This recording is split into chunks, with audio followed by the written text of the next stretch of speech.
So kita teruskan lagi dengan tajuk setiap anak autism itu berbeza. Saya nak tanya soalan kepada doktor lah, kenapa pengalaman anak-anak autism ni mereka ni berbeza-beza walaupun kita dah boleh sahkan mempunyai ASD tadilah, autism disorder tu. Okey, perbezaannya. Sebab itulah autism ni unik sebenarnya. Dia tidak sama satu sama lain. Okey, kita tengok perbezaan dari segi ketidakupayaannya. Pertama, mungkin kanak-kanak autism ni ada yang mengalami masalah speech delay, maka dia perlu diberikan speech therapy lah, perlukan terapi pertuturan. Ada juga anak-anak autism yang memerlukan terapi yang lebih komprehensif lagi, seperti ABA terapi. ABA terapi ni biasanya diberikan kepada kanak-kanak yang lebih severe lagi. Kanak-kanak yang lewat mendapat diagnosis autism ni, masa kecil tu ibu ayah mengatakan, doktor, anak saya okey je doktor, daripada baru lahir masuk 2 tahun, taska tadika, tak ada isu, dia boleh je berkawan. Tetapi makin dia besar, doktor, saya nampak ada kelainan kepada anak saya ni. Dia start dah flat face, dia mungkin dah tak suka nak bergaul dengan kawan-kawan, dia ada masalah sensory dan sebagainya. Macam flat face tu doktor, dia maknanya muka dia. Flat face tu dia macam ni. Dia tak senyum, tak ada air muka. Dia depends juga, tak semuanya begitu. That's why saya kata dia lain. Jadi disebabkan itulah maka lambat mereka ni dapat diagnosis, dan sebab itu dah unik. Satu benda yang saya suka nak berkongsi dengan ibu bapa, anak-anak autism ini mempunyai personality yang tidak konsisten. Mereka berubah-ubah. Mungkin masa umur dia 6 tahun dia begini, mungkin 9 tahun dia macam ni. Puberty lagi ada perubahan yang besar.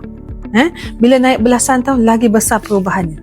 Sebab mereka ini dari segi kognitif sebagai seorang kanak-kanak autism atau individu autism, tetapi biologinya lain. Puberty dari segi datang haidnya untuk wanita, untuk perempuan, mimpi basahnya untuk kanak-kanak lelaki sama saja. Jadi dia punya perubahan emosi tu sama dengan yang lain, tetapi dia ada satu layer yang lain, iaitu dia dalam spektrum autism tu.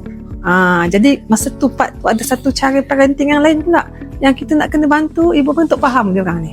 Okey, menarik sebab soalan seterusnya memang doktor dah nak bagi hints kat situ, okey, untuk parents yang mana doktor dah terangkan nak mendalam lagi, nak kenal anak-anak autism kita lah. Bagaimana ibu bapa dan guru boleh sesuaikan pendekatan berdasarkan klinikan yang doktor ceritakan tadi tu?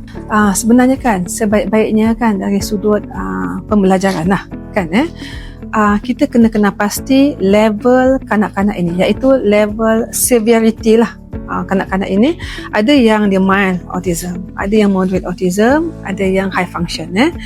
Mereka ini tidak sepatutnya digabungkan dalam satu kelas yang sama, sebab pendekatan ni tidak sama. Untuk yang mungkin severe tu lain cara belajar, dia bukan dia belajar tengok kat buku, dia mungkin belajar melalui dia punya auditory bunyi. Mungkin yang high function ni lebih efektif kalau belajar secara visual, bergambar, melihat video. Jadi sebenarnya sebab itu saya tekankan diagnosis tu, bila dah dapat diagnosis autism, ada satu recommendation, cadangan kepada para ibu bapa dan guru, macam mana dari segi pembelajaran ni boleh bantu anak ni. Anak ni sesuai dengan visual, anak ni sesuai dengan music untuk belajar, anak ni sesuai dengan kita jadi role model, kita tunjuk dan dia boleh imitate, dia ikut. Sebab itu banyak.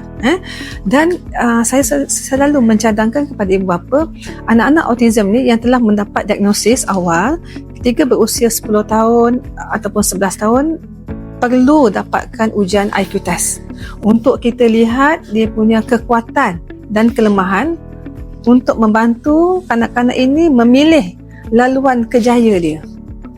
Kita dah kena plan awal. Walaupun kita kata kita cari kerja lepas habis belajar universiti, tetapi untuk autism ni kita kena awal-awal lagi, sebab dia memerlukan masa memantapkan dia punya skill dan kemahiran tu.